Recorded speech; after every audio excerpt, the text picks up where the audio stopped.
સુરતની કતારગામ પોલીસે એક ઇસમને પિસ્તોલ તથા જીવતા કારતૂસ સાથે ઝડપી પાડી કાયદેસરની કાર્યવાહી હાથ ધરી છે.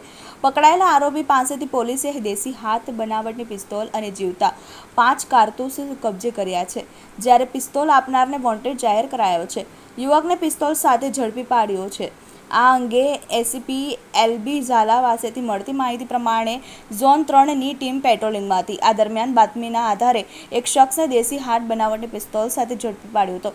પોલીસે પ્રદીપ કુમાર ઉર્ફે કુલદીપ દીનાનાથ વર્માને ઝડપી પાડ્યો હતો. પકડાયેલા આરોપી પાસેથી પોલીસે દેશી હાથ બનાવટની પિસ્તોલ અને જીવતા 5 કારતૂસ કબજે કર્યા છે.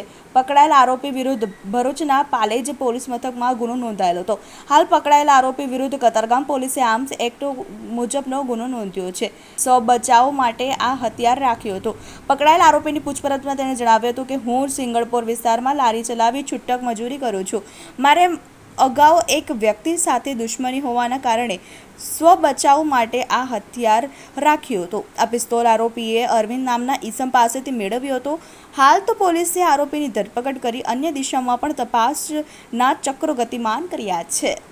કતારગામ પોલીસે તેઓને મળેલ બાતમી આધારે આરોપી પ્રદીપ કુમાર ઉર્ફે કુલદીપ સન ઓફ દીનાનાથ વર્મા નામના આરોપીને એક કન્ટ્રી મેડ પિસ્ટલ અને 5 રાઉન્ડ એમ્યુનેશન સાથે પકડી આર્મ્સ એક્ટ હેઠળ ગુનો રજીસ્ટર કરેલ છે.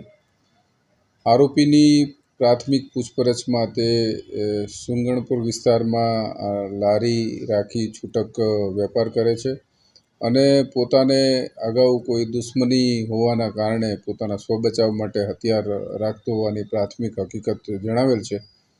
આ ગુનાના કામે આ હથિયાર તેણે અરવિંદ નામના એક આરોપી પાસેથી મેળવેલું છે, જે દિશામાં પોલીસે તપાસ હાથ ધરી છે અને ખરેખર આરોપીનો હથિયાર રાખવા પાછળનો મોટિવ શું હતો અને આ ગુનામાં અન્ય કોઈ આરોપીઓ સંડોવાયેલા છે કે કેમ અને અન્ય કોઈ હથિયારોની લેતી દેતી કંઈ થઈ છે કે કેમ, એ દિશામાં પોલીસે તપાસ હાથ ધરી છે અને ટૂંક સમયમાં આ બાબતે વિશેષ તપાસ હાથ ધરી અને આવી કોઈ જો ગેંગ હશે તો એનો પર્દાફાશ કરવામાં આવશે.